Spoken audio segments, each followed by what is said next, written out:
Let's get into the video. My husband wants me to be a mother to his affair child. I and my husband have been together for 5 years and married for 2. I met him at the church I started going to when I moved cities to start my career. I work for an insurance company, and he's a pastor. I know that we have a notable age gap, but he was always kind to me and made me feel special. Anyhow, a week ago, he came home and told me we needed to talk. He told me through tears that he had been having an affair with one of our community members and that she had been pregnant with twins. She had gone into labor, she and one of the twins passed away, and the other is in the NICU. He said we need to step up and that he wants me to turn my office into a nursery and set up a cot in the room so we can take turns. I became distressed and told him I wanted some time to think. I was not sure I wanted to do this. He told me that I had made a vow to him in marriage and that God had blessed us with a child. This is our cross to bear, and God will never give us something we cannot handle. I told him that it seemed God had given her more than she could handle because she had unalive. I know I should not have, but I was not thinking correctly. He slapped me and told me that I needed to serve my husband. God had chosen me as this child's mother, and I needed to be his humble servant. I just feel so strange. Yesterday, I cried so hard that I threw up. This woman ended, yet I feel bad for myself. I feel so ugly. I wanted children and was saving for IVF because I am infertile, but now that I have a chance to have a child, I do not want it. I feel like I'd be robbing its mother's grave. I pray to God, but if I'm being honest, it's never felt like anyone was ever listening.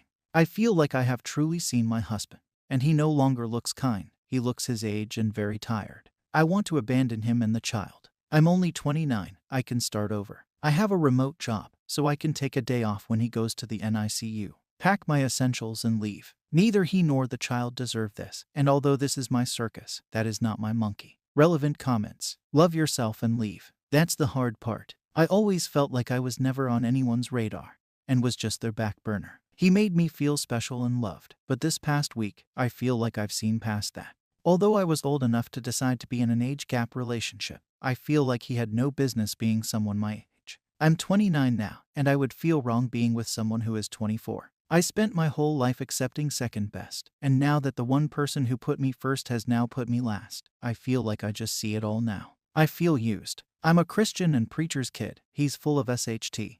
He made vows too. This is not your cross to bear. I've kind of been thinking about that recently. I still love him because that doesn't leave overnight, as much as I want it to. This past week, I've just been thinking about what it would look like when the baby comes home.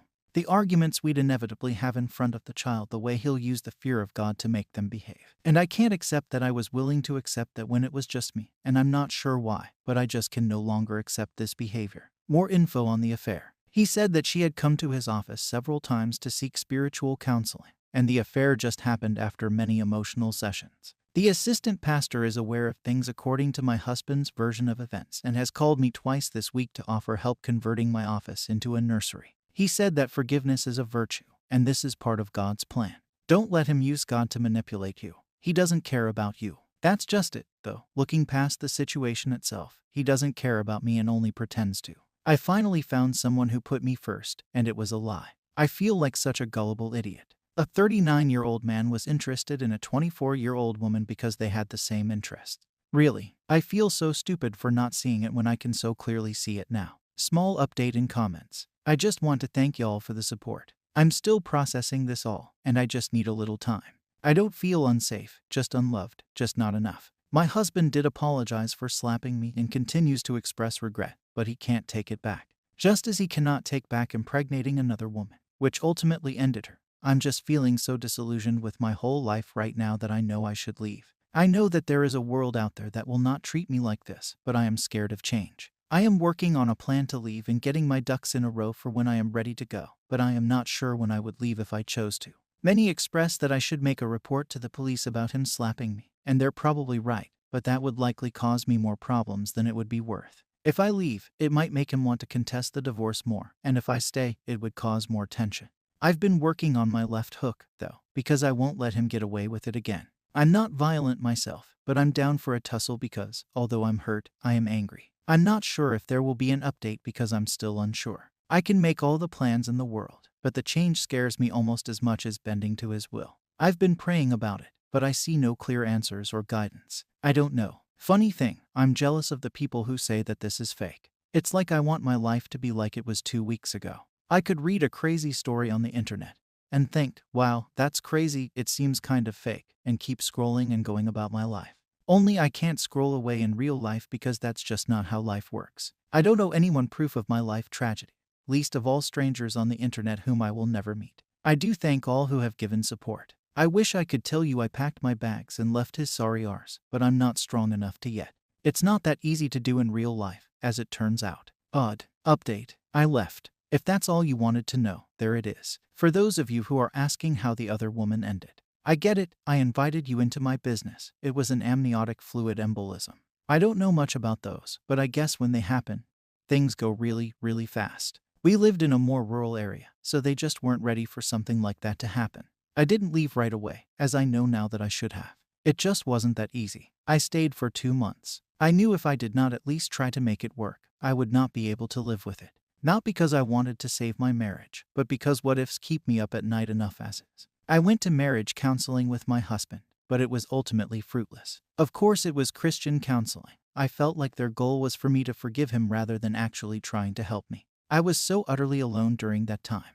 My parents and brother are also very religious, so even though they weren't happy with my husband, they kept urging me to do what a good Christian wife would do. I spent so much time suffering in my own head that I began to realize that I was just going through the motions, doing what I thought people expected of me. I entered a state of derealization for a time, and that was an absolute mind FCK. The feeling of nothing being real, not even myself, was horrible. During this period, my husband brought his baby home, and while he tried to split the care 50/50 at first, he ultimately didn't trust me to look after the baby because I was lost in space. So he ended up being the primary provider. When I was with the baby, all I could think about was how its existence ruined my life. It'd look at me with big blue eyes, and I would just wish it would disappear. I would actively spend time resenting a baby. There was a time when I was thinking to myself, and I wished it would stop breathing. That was when I knew that I needed to leave. I was blaming a baby and wishing ill upon it, and that was not okay to do. I don't remember much about this time besides that. It's mostly a blur otherwise. I sought services through my work to talk to a therapist, and when I eventually came back to Earth, she helped me make a plan. At no point did I fear my husband. I truly believe the slap was a one-off event. However, screw him, he doesn't deserve closure. On a night he had a long Bible stud, I packed my essentials and dipped. I met him pretty quickly after college, so I did not have much to take as far as furnishings. I fit everything I wanted in 3 suitcases and 4 moving boxes. It all fit into my SUV after some mediocre Tetris skills. I was able to change my phone number online before I left, but I did leave the divorce papers under his pillow with my lawyer's contact information. Kind of like the tooth fairy, but for adults' arseholes. I was the breadwinner in my state. We were not married long enough for me to pay spousal maintenance. At least, that is what my lawyer said. I own my vehicle outright. We had our own bank accounts and a shared expenses account. We filed taxes separately, and the church owns the house. He's being an arse about it all, but I'm hoping it should be done soon. I got a decent apartment in a city a few hundred miles away. I've never lived in a city this big before. Everything is so expensive, but besides that, I like it. I found a new therapist, met some new friends, and found a new church with loving people. I still have my days, but for the most part, I'm content. I think it will always hurt on some level, but I'm working on taking my power back. I turn 30 next month, and I am hopeful it will be the start of my best decade yet. Comment. This exchange. Commenter, I have waited so long, hoping to see this update. Good for you. Have a wonderful, fulfilled, happy, and safe new life. OOP, thank you for keeping me in your thoughts. I truly believe I could feel the support from wherever you are in the world. May you have a wonderful life. Thank you for watching the video.